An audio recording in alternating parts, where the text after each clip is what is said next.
Hey guys, it's Brick Thunder, and today in preparation for the Midwest Haunters Convention, I'm going to be unboxing one of our flyer mechanisms.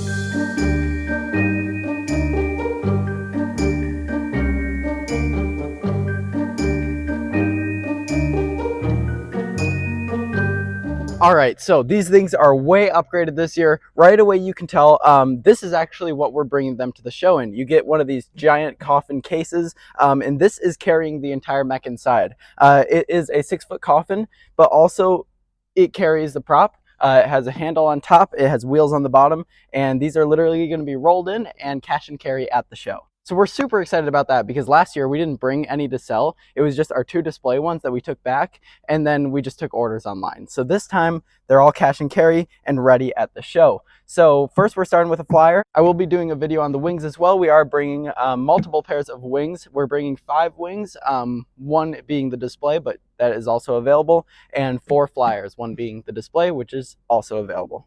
So let's get straight into the unboxing here. We're gonna lay this thing down, we'll take off these latches and bring out all the parts, then we'll set it up. All right, so our first step here is detaching all of these latches here. So once these all come off, the top of the coffin can come off. Get these 2 up here, there's 4 in total, and then we can, as you can see, take this entire thing off. And now you can see all of the parts of the mechanism. Now we are also going to offer a regulator and a controller with these. They do not come with them though, so that's why it's not in the box here. But it has all the solenoids all wired up and hosed up. It's got the cylinders here. That's why these parts are bubble wrapped. And then the mechanism parts are all in here. So first part here is the arm of the mechanism. This piece attaches to the top swivel bit and also attaches to the cylinder, which actually makes the character rise up and down. This is kind of out of order, but this is the piece that attaches your character onto it. So you attach it here, and this pin goes to the end of the arm. The arm does get extended, which you'll see next. This piece right here is that extension of the arm. So this makes it about 11 feet. 11 feet right here. So that's what it looks like. The pin goes right in here. Next, we have that stand that the arm actually attaches to. So the arm goes through here. There's a pin right there, and this holding swivels, as you can see. And there's a cylinder that attaches to the bottom there. The cylinder that pulls the arm up and down attaches right here. Next, we have the base piece. Here it is. 2 of the extension legs actually fit in here while attached. So we have those pre-attached because getting those pins in are not too easy. Getting these pins are much easier. So these ones come detached, but you do attach these yourselves. These are the sideways legs. So this keeps it from falling every direction, and there are 2 of those. And that is it. That is everything out of the box. So let's get to the setup. Here we go. All right, so now I have the parts all laid out. Our first step here is attaching the legs to the base. You want to do this first just because once you get all these parts on, it starts getting top heavy, and then it'll want to fall sideways if you're not on perfectly flat ground. So we're going to remove the pin here, and we're going to push this piece in. Okay, so this leg literally just slides right in here until the pin is able to be pushed in. All right, so that pin is in and that leg is secure. Now we can do the same thing over to the other side. Now, 2 tips for getting these legs in. 1, a hammer. If it's not going in perfectly, a hammer will definitely fix that really quick. And 2, if you can't get the actual cotter pin in from under here, one thing you can do is actually just lift this up and do it from under. Much easier that way. So now we can go on to our next step. Okay, so this is that swivel bar that basically supports everything. So what we're going to do here is we are going to carefully take the inside pole out. And this is what that inside pole looks like. It has a ball on the top, and then this sits on it and is able to swivel on top of that. So this piece is going to screw down into the base right here. And then, like I said, this piece just sits right on top and is then very easily able to swivel. All right, now I changed the position a bit so you can see this a bit easier. So this is where the pin and arm is going to attach. So we can hold the arm about right here so the holes line up, and then we can take our pin and push it through. And now this thing is fully secured on, and as you can see, it can tilt up and down. All right, so now we're going to attach our first cylinder. So we can unwrap this from all the bubble wrap, and this is the main cylinder that drives the thing up and down. So here's what it looks like. You want to make sure these are on the right side of the mechanism, pointing down. These attach down to a solenoid right here on the base. And then the cylinder attaches with another pin right here. You're then going to want to pull the entire mechanism down to attach the cylinder. Now these things do get a bit airlocked sometimes, so you can kind of pull this down and then it will go to the resting place of it. That might not always happen though. So now that we have that attached, we're going to move a bit forward and attach the extension to this arm piece.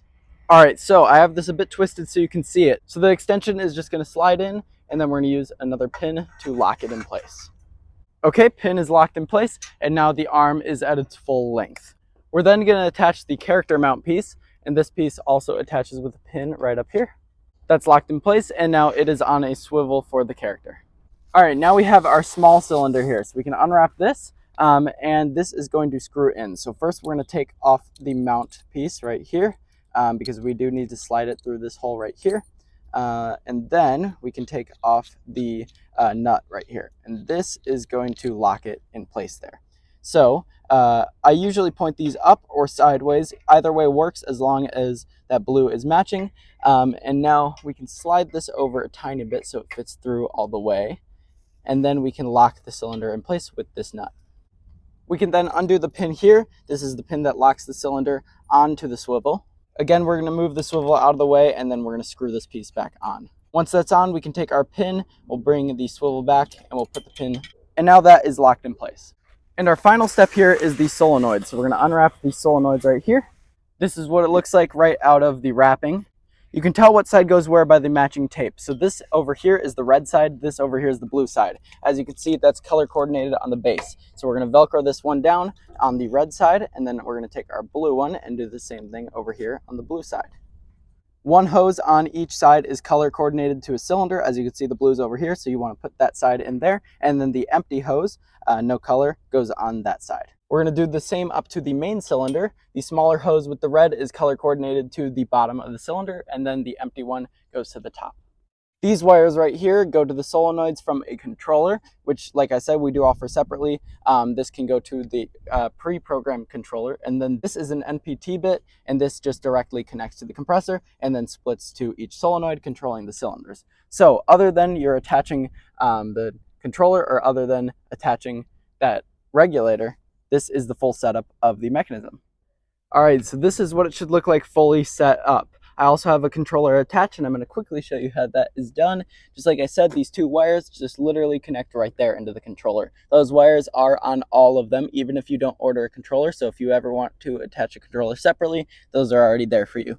But other than that, this is what the entire thing looks like set up. So now we are going to plug in air to the NPT bit, and we'll get this thing working.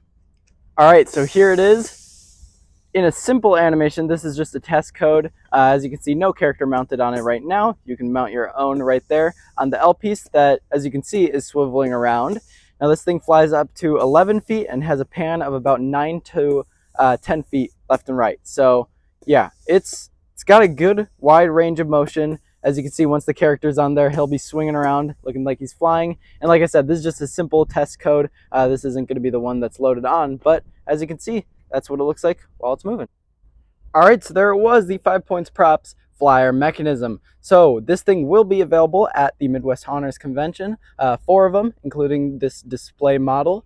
And then, like I said, I will be doing a video on the wing mechanism as well. So that one will be coming soon. That one is also coming to the convention with us. But yeah, this is the only time they're going to be available in those coffin cases. So excited about that. And they will just be able to be wheeled away right after the show. So there it was, flyer mechanism. Thank you guys for watching. I'll see you guys in the next one. Bye.